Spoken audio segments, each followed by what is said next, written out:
آج وزیر اعظم کی طرف سے جو یہ بات کہی گئی، یہ پہلی مرتبہ نہیں بلکہ دوسری مرتبہ وزیر اعظم نے اس بات کو کہا ہے، مگر اس کا کوئی اثر زمین پر نہیں ہوا ہے۔ پرائم منسٹر کے کہنے کے باوجود بھی گائے رکشکوں پر کچھ اثر نہیں ہوا، نہ ان کے دل میں وزیر اعظم کے الفاظ کا کوئی ڈر پیدا ہوا، بلکہ وہ تو اور بے خوف ہو کر لوگوں کو مارتے گئے، ان کو مار پیٹ کرتے گئے، ان کی جانیں لیتے گئے۔ تو پرائم منسٹر صرف زبانی الفاظ استعمال کرنے سے کوئی تبدیلی نہیں آنے والی ہے۔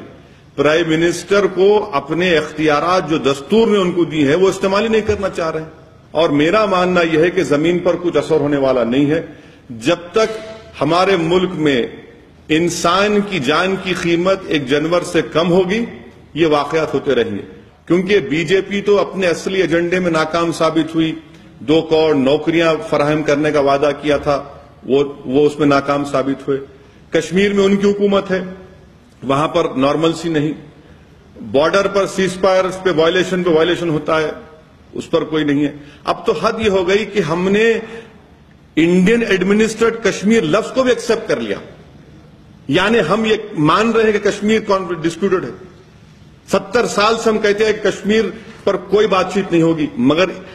یو ایس اسٹیٹ ڈپارٹمنٹ کہتا ہے کہ انڈین ایڈمنسٹریڈ کشمیر، وزیر اعظم اور ان کی حکومت اس کو ایکسپٹ کر لیتی ہے، کیونکہ بی جے پی نے جو عوام سے وعدے کیے اس کو مکمل نہیں کر پا رہی ہے، اس کو پورا نہیں کر پا رہی، تو یہ آسان ایجنڈا ہے۔ ان لوگوں کو پوری پشت پناہی، پوری مدد سنگھ پریوار سے مل رہی ہے، اور وہ لوگ نہیں چاہتے کہ ختم ہو، اور میں کہہ رہا ہوں یہ گراؤنڈ پر اس کا کچھ اثر ہونے والا نہیں ہے۔ آئیڈیلی یہ ہونا چاہیے کہ ختم ہو جائے، گورننس ہو، رول آف لا پریویل ہو، مگر ایسا نہیں ہونے والا ہے۔